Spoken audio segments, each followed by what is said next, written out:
شروع کرتا ہوں اللہ کے نام سے جو بڑا مہربان اور نہایت رحم کرنے والا ہے۔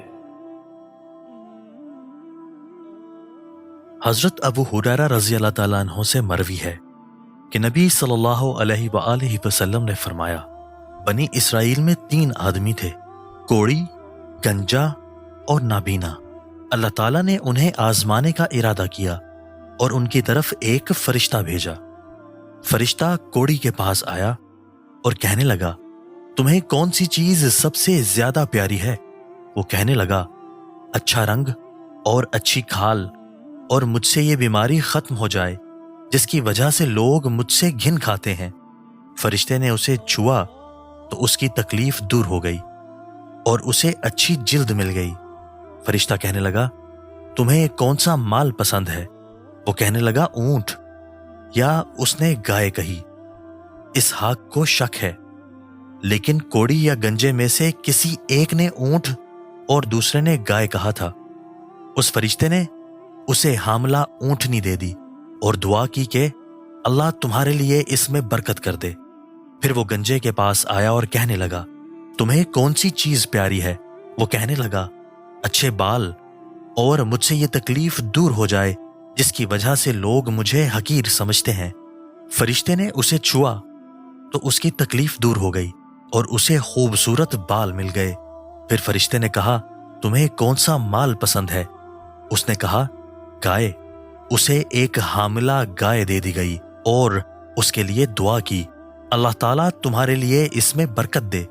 پھر وہ نابینا کے پاس آیا اور کہنے لگا، تمہیں کون سی چیز سب سے پیاری ہے؟ وہ کہنے لگا، اللہ مجھے میری بصارت واپس لوٹا دے تاکہ میں لوگوں کو دیکھ سکوں۔ فرشتے نے اسے چھوا تو اللہ تعالیٰ نے اس کی بینائی لوٹا دی۔ پھر فرشتے نے کہا، کون سا مال تمہیں زیادہ پسند ہے؟ اس نے کہا، بکری۔ اسے ایک حاملہ بکری دے دی گئی۔ اونٹنی اور گائے نے بھی بچے دیے اور اس بکری نے بھی۔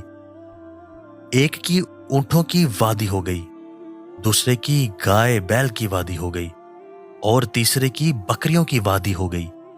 پھر وہ کوڑی کے پاس اس کی صورت اور حالت میں آیا اور کہنے لگا، میں ایک مسکین آدمی ہوں، سفر میں میرا سامان ختم ہو گیا ہے، آج میں اپنی منزل پر سوائے اللہ کے پھر تمہاری مدد کے لیے نہیں پہنچ سکتا۔ میں تمہیں اس ذات کا واسطہ دے کر جس نے تمہیں اچھا رنگ، اچھی جلد اور مال عطا کیا ہے، ایک اونٹ کا سوال کرتا ہوں جس پر بیٹھ کر میں اپنا سفر مکمل کر سکوں۔ وہ کہنے لگا، حقوق بہت زیادہ ہیں۔ فرشتہ اس سے کہنے لگا، شاید میں تمہیں جانتا ہوں، کیا تم کوڑی نہیں تھے جس سے لوگ گھن کھایا کرتے تھے، محتاج؟ پھر اللہ تعالیٰ نے تمہیں عطا کیا۔ وہ کہنے لگا، نہیں، مجھے تو یہ مال باپ دادا سے ورثے میں ملا ہے۔ فرشتے نے کہا، اگر تم جھوٹے ہو تو اللہ تعالیٰ تمہیں ایسی صورت میں لوٹا دے جس میں تم تھے۔ پھر وہ گنجے کے پاس اسی کی صورت میں آیا اور اسے بھی وہی بات کہی۔ گنجے نے بھی وہی بات کہی جو کوڑی نے کہی تھی۔ فرشتہ کہنے لگا، اگر تم جھوٹے ہو تو اللہ تعالیٰ تمہیں اسی حالت کی طرف لوٹا دے۔ پھر وہ نابینا کے پاس اس کی صورت اور حالت میں آیا، کہنے لگا، ایک مسکین اور مسافر آدمی ہوں، سفر میں میرا سامان ختم ہو گیا ہے، اللہ پھر تمہاری مدد کے بغیر میں اپنی منزل پر نہیں پہنچ سکتا۔ میں اس ذات کا واسطہ دے کر جس نے تمہیں بینائی لوٹائی، ایک بکری کا سوال کرتا ہوں جس کے ذریعے میں اپنا سفر مکمل کر سکوں۔ وہ کہنے لگا، میں نابینا تھا، اللہ تعالیٰ نے مجھے میری بینائی لوٹائی، جو چاہے لے لو، جسے چاہو چھوڑ دو، واللہ آج تم جو بھی اللہ کے لیے لوگے میں تمہیں منع نہیں کروں گا۔ فرشتہ کہنے لگا، اپنا مال سنبھال کر رکھو، کیونکہ تمہاری آزمائش کی گئی تھی، اللہ تعالیٰ تم سے خوش ہو گیا جبکہ تمہارے دونوں ساتھیوں سے ناراض ہو گیا۔ دوستو، اللہ تعالیٰ ہمیں ان احادیث مبارکہ پر عمل کرنے اور اپنی زندگیوں کو سنوارنے کی توفیق عطا فرمائے۔